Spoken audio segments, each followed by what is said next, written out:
News 18 India के साथ एक बड़ी खबर से शुरुआत करेंगे। मुंबई में ईडी दफ्तर के बाहर एनसीपी कार्यकर्ता ने हंगामा किया और खबर है कि एनसीपी कार्यकर्ता की तरफ से बैरिकेडिंग को तोड़ा गया है और इस दौरान पुलिस के साथ धक्का मुक्की भी की गई है। तो ईडी के दफ्तर के बाहर ये सब कुछ हुआ है। मुंबई से इस वक्त की बड़ी खबर हम आपको बता रहे हैं। मुंबई में ईडी दफ्तर के बाहर एनसीपी कार्यकर्ता ने जोरदार हंगामा किया और खबर है कि एनसीपी कार्यकर्ता की तरफ से बैरिकेडिंग को तोड़ा भी गया और इस दौरान पुलिस के साथ धक्का मुक्की भी की गई है। पूछताछ लगातार जारी है। रोहित पवार नाम बताया जा रहा है उस कार्यकर्ता का जिसने बैरिकेडिंग तोड़कर ये पूरा हंगामा वहां पर खड़ा किया और ऐसे में आप भीड़ भी देख सकते हैं किस तरीके से तमाम जो लोग हैं वहां पर इकट्ठा हो गए।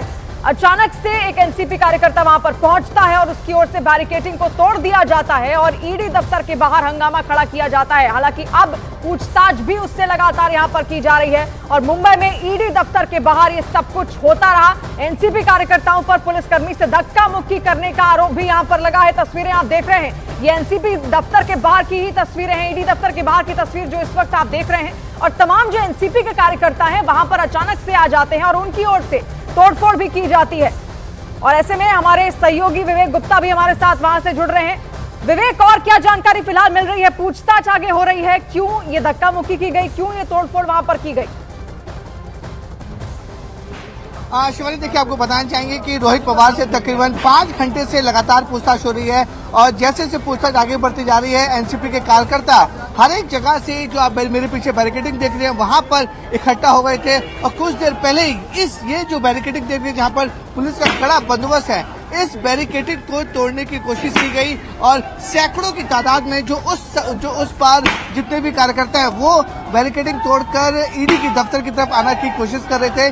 तभी पुलिस ने यहाँ पर पूरा बल का प्रयोग किया और किसी भी कार्यकर्ता को आने नहीं दिया गया। पुलिस को एक्स्ट्रा फोर्स बुलानी पड़ी और काफी देर समझाया गया, लेकिन कार्यकर्ता काफी ज्यादा एग्रेसिव थे। वो पुलिस की बात नहीं मान रहे थे और ईडी के खिलाफ प्रदर्शन कर रहे थे। अंत में एनसीपी की सांसद सुप्रिया सुले को बुलाया गया। सुप्रिया सुले जब उन्होंने लोगों से गुजारिश की कि लॉ एंड ऑर्डर को डिस्टर्ब ना करें और अपने आप पर कंट्रोल रखें, सुप्रिया सुले ने 15 से 20 मिनट तक कार्यकर्ता को समझाया। उसके बाद कार्यकर्ता पीछे हटे। अभी भी देखिए पुलिस का पूरा जो फोर्स है वो बैरिकेडिंग लगा के यहाँ पर खड़ा हुआ है ताकि कोई भी लॉ एंड ऑर्डर खराब ना हो।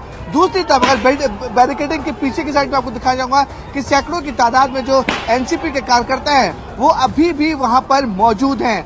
एनसीपी के दफ्तर में एनसीपी प्रमुख शरद पवार भी मौजूद हैं और उनकी मौजूदगी में सैकड़ों कार्यकर्ता यहां पर पहुंच चुके हैं। उनकी यही मांग है कि जो रोहित पवार से जो पूछताछ हो रही है वो गलत पूछताछ हो रही है और ईडी उन्हें परेशान करने की कोशिश कर रही है। इसी वजह से जो कार्यकर्ता काफी ज्यादा नाराज थे और 5 घंटे बाद उनका सब्र टूटा तो उन्होंने ईडी के दफ्तर पर आने की कोशिश की। देखिए अब मैं आपको दिखाता हूँ ईडी का दफ्तर है कहाँ। ये जो पोर्शन है जो कैमरे पे देख रहे हैं, स्क्रीन पे देख रहे हैं, वो एनसीपी का दफ्तर इस रोड के पीछे। अब मैं राइट हैंड साइड जाऊंगा तो ये जो रास्ता है जहाँ पर बड़ी मात्रा में पुलिस फोर्स लगी है, इस बैरिकेडिंग के पीछे ही ईडी का दफ्तर है। महज 50 कदम की दूरी पर ईडी का दफ्तर है। एनसीपी का मुख्यालय और ईडी का ऑफिस मुंबई में दोनों का जो डिस्टेंस है वो महज 50 कदम की दूरी पर है। यही वजह है कि ईडी दफ्तर में जहां पर रोहित पवार की पूछताछ हो रही है Maharashtra state cooperative bank scam घोटाले में, उस गेट से ईडी के जितने भी चारों तरफ जो भी गेट है उनको पूरी तरह से ब्लॉक कर दिया गया है ताकि कोई भी कार्यकर्ता या फिर कोई भी लॉ एंड ऑर्डर सिचुएशन बिगड़े नहीं। इसलिए ये पूरे एरिया को कॉर्डर ऑफ कर दिया गया। इस एरिया में भी पुलिस का कड़ा बंदोबस्त है। जो लोग भी ईडी दफ्तर के पास आ रहे हैं उन्हें वहां से हटाया जा रहा है। एक बार फिर से मैं आपको तस्वीर दिखाना चाहूंगा कि एनसीपी दफ्तर जहां पे बैरिकेडिंग लगी हुई है उसके उस पार जो सैकड़ों कार्यकर्ता यहाँ पे मौजूद हैं उनका यही मांग कर रहे हैं कि ईडी जिस तरह से कार्रवाई कर रही है एनसीपी नेताओं के खिलाफ वो गलत है। इसलिए ये लोग काफी ज्यादा गुस्से में हैं और गुस्से की वजह से कुछ देर पहले ही एनसीपी के सैकड़ों कार्यकर्ता बैरिकेडिंग जो आप ये पूरा बैरिकेडिंग देख रहे हैं उससे तोड़कर आने की अंदर कोशिश कर रही थी, लेकिन पुलिस जो फोर्स है वो काफी ज्यादा पे लगी हुई है। उसके बाद उन्होंने बल का प्रयोग किया। अंत में जब एनसीपी सांसद सुप्रिया सुले आई, सुप्रिया सुले ने सबको समझाया कि लॉ एंड ऑर्डर को अपने हाथ में ना लें और जो कार्रवाई हो रही है उसे चलने दें, किसी भी हाल में लॉ एंड ऑर्डर को डिस्टर्ब नहीं करना है। सुप्रिया सुले की बात सुनने के बाद जो भी कार्यकर्ता है वो फिलहाल पीछे चल गए हैं, लेकिन पुलिस का बंदोबस्त देखिए अभी भी बहुत ज्यादा यहाँ पर बैरिकेडिंग हर जगह लगे हुए हैं और कोशिश की जा रही है कि जब तक रोहित पवार ईडी दफ्तर के अंदर उनकी पूछताछ चल रही है तब तक इस इलाके में जो साउथ मुंबई का बलाड़पुर इलाका है, बड़े बड़े दफ्तर इस इलाके में, वहां पर ईडी दफ्तर और एनसीपी के कार्यकर्ताओं में जो कोशिश कर रहे हैं वो लॉ एंड ऑर्डर खराब ना हो। शिवानी। यहां पर एनसीपी कार्यकर्ताओं के जरिए बिगड़ा, जिसके बाद भारी पुलिस बल की तैनाती भी की गई।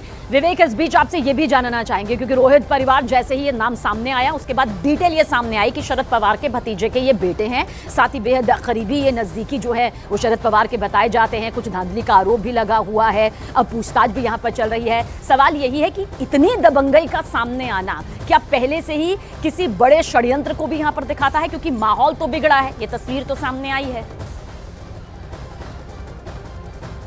देखिए, ये ईडी के अधिकारियों के साथ साथ मुंबई पुलिस को भी इसकी जानकारी थी कि अगर रोहित पवार के साथ अगर पूछताछ हो रही है तो बड़ी तादाद में लोग यहाँ पे आएंगे, एनसीपी के कार्यकर्ता आएंगे। देखिए, धीरे धीरे जब जैसी लॉ एंड ऑर्डर खराब होने की सिचुएशन मिली, मुंबई पुलिस के जितने भी आला अधिकारी है वो मौके पर पहुंच रहे हैं, सिचुएशन की जायजा ले रहे हैं कि कोई भी लॉ एंड ऑर्डर सिचुएशन खराब ना हो। देखिए, इसकी जानकारी पुलिस को थी कि रोहित पवार को अगर पूछताछ के लिए ईडी बुलाई है तो उनके साथ साथ कार्यकर्ता आएंगे। और जैसे ही रोहित पवार ने सोशल मीडिया पे, ट्विटर पे ये जानकारी दी कि रोहित पवार पूछताछ के लिए आएंगे और उनके साथ साथ एनसीपी प्रमुख शरद पवार और एनसीपी सांसद सुप्रिया सुले भी मौजूद होंगी, तो उनके ट्वीट के बाद जो कार्यकर्ता हैं, एनसीपी के जो कार्यकर्ता हैं, वो मुंबई के आसपास और मुंबई के साथ साथ जितने भी आसपास के इलाके हैं वहां से बड़ी तादाद में ये जो कार्यकर्ता है वहां पे पहुंचना शुरू हो गए। और पहुंचते ही जब 4 से 5 घंटे तक पुलिस ने पूरी कोशिश की कि लॉ एंड ऑर्डर खराब ना हो, पब्लिक को शांत किया जा सके, जो भी प्रोटेस्ट चल रहा है वो एनसीपी दफ्तर के सामने हो। लेकिन धीरे धीरे जब 4 से 5 घंटे बीत गए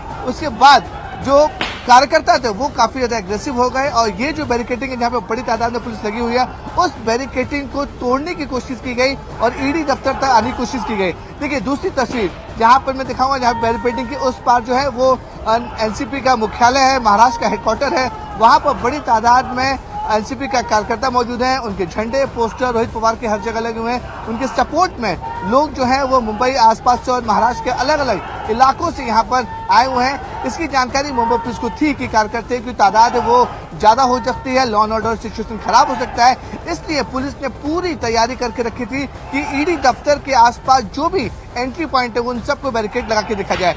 ये देखिए, ये ईडी पॉइंट का, ईडी दफ्तर जाने का रास्ता है, यहाँ पर भी पुलिस ने पूरा बैरिकेड लगा के रखा हुआ है ताकि कोई भी कार्यकर्ता या फिर कोई भी जो लोग एनसीपी से जुड़े हुए हैं वो इस साइड ना आ पाए। जहाँ पे अभी हम खड़े हैं वो ईडी का दफ्तर है और मेरे पीछे जो इमारत देख रहे हैं वो ईडी का ऑफिस है। इसी के 3rd फ्लोर पर रोहित पवार से लगातार पूछताछ की जा रही है और इस जगह पर, जैसे मैंने आपको दिखाया बिजली कि एनसीपी का दफ्तर और ईडी का दफ्तर महज 50 कदम की दूरी पर है, इसलिए पुलिस ने पूरी तैयारी कर रखी है। कम से कम 200 से 250 पुलिसकर्मी इस जगह पे मौजूद है और मैं इमारत दिखाऊंगा। ये जो इमारत है वो ईडी का दफ्तर है। इसी के 3rd फ्लोर पर रोहित पवार से पिछले 5 घंटे से लगातार पूछताछ हो रही है। इस इमारत तक कोई ना पहुंच पाए, इसलिए इस तरीके की बैरिकेडिंग लगाई गई है ताकि कोई भी कार्यकर्ता या एनसीपी से जुड़ा कोई भी लोग हैं वो लॉ एंड ऑर्डर सिचुएशन को खराब न कर सके। ये पूरी बैरिकेडिंग लगाई गई है, पुलिस की एक्स्ट्रा फोर्स भी मौजूद है और इस बैरिकेडिंग के दूसरे साइड यानी कि जो बिल्डिंग का पीछे वाला हिस्सा है वहां पर एनसीपी का मुख्यालय है, जहां पर शरद पवार और सुप्रिया सुले के साथ साथ जो तमाम कार्यकर्ता हैं वो भी मौजूद हैं। तो आप समझ सकते हैं कि शिवानी, डिस्टेंस बहुत कम है, महज 50 कदम की दूरी है ईडी ऑफिस और एनसीपी ऑफिस की। यही वजह है कि यहाँ पर पुलिस का जो इंतजाम है वो भी यहाँ पर किए जा रहे हैं और तस्वीरें लगातार हम दर्शकों तक पहुंचा रहे हैं किस तरीके से ईडी दफ्तर के बाहर ये एनसीपी के कार्यकर्ता हैं जो वहां पर इकट्ठा हो गए हैं और ऐसे में उनकी ओर से हंगामा वहां लगातार किया गया, जिसके बाद जो फोर्स थी उसको और ज्यादा बढ़ाना पड़ा क्योंकि यहां पर पूछताछ इस वक्त हो रही है रोहित पवार से, जो कि शरद पवार गुट से आते हैं। शरद पवार के बेहद करीबी माने जाते हैं रोहित पवार और ऐसे में मनी लॉन्ड्रिंग का आरोप उन पर है और इसी के तहत ईडी उनसे लगातार पूछताछ कर रही है।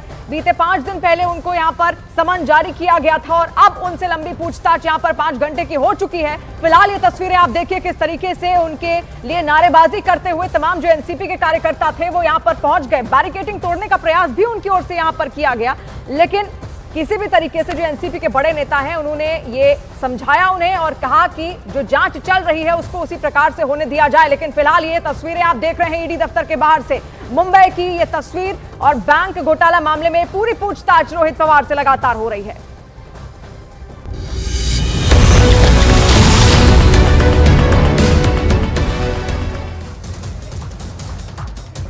मुंबई में ईडी ऑफिस के बाहर एनसीपी कार्यकर्ताओं का हंगामा, पुलिस और एनसीपी कार्यकर्ताओं के बीच हुई नोक-झोंक, ईडी ऑफिस के बाहर बैरिकेडिंग तोड़ने की भी कोशिश।